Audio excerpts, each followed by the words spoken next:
Bienvenue chez Épices de Cru.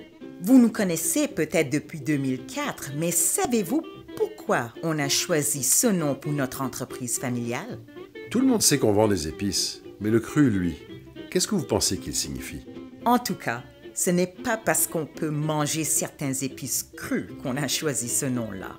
Et non, on parle ici plutôt des terroirs des épices.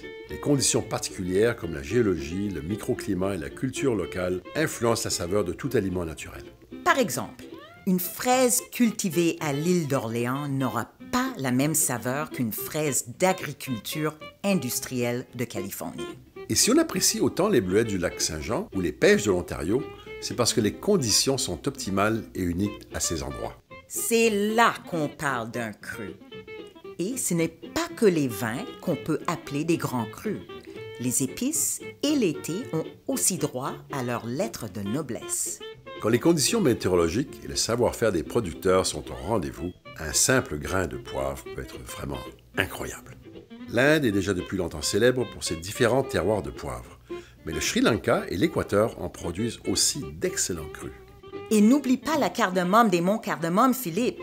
L'altitude et les 2 moussons annuels font de la région un terroir idéal pour cette épice aromatique. Ce qui est fascinant, c'est qu'une même épice peut être très différente selon le climat et l'endroit où elle pousse.